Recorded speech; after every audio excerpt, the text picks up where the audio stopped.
ನಮಸ್ಕಾರ ಸ್ನೇಹಿತರೆ. ಇವತ್ತು ನಾವೆಲ್ಲರೂ ಒಂದು ದೊಡ್ಡ ಭ್ರಮೆಯಲ್ಲಿದ್ದೇವೆ.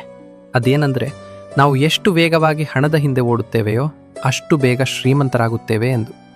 ಆದರೆ ಸತ್ಯ ಏನಂದರೆ, ಹಣ ಎನ್ನುವುದು ನೆರಳಿನಂತೆ. ನೀವು ಅದನ್ನು ಹಿಡಿಯಲು ಹೋದರೆ ಅದು ಮುಂದೆ ಮುಂದೆ ಓಡುತ್ತದೆ.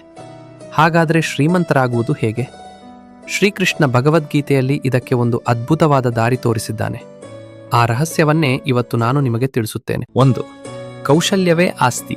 ಕೃಷ್ಣ ಹೇಳ್ತಾನೆ, ನಿನ್ನ ಕೆಲಸದ ಮೇಲೆ ಮಾತ್ರ ನಿನಗೆ ಅಧಿಕಾರವಿರಲಿ. ಇದರ ಅರ್ಥ ಬಹಳ ಸರಳ. ನೀವು ಹಣಕ್ಕಾಗಿ ಕೆಲಸ ಮಾಡಬೇಡಿ, ಬದಲಿಗೆ ನಿಮ್ಮ ಕೆಲಸದ ಗುಣಮಟ್ಟಕ್ಕಾಗಿ ಕೆಲಸ ಮಾಡಿ.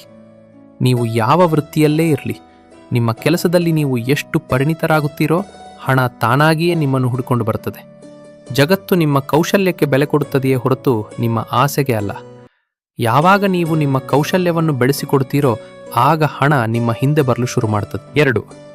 ಮೌಲ್ಯವನ್ನು ಸೃಷ್ಟಿಸಿ ಶ್ರೀಮಂತರಾಗಲು. 2ನೇ ಸೂತ್ರ, ಸಮಾಜಕ್ಕೆ ಮೌಲ್ಯವನ್ನು ನೀಡುವುದು.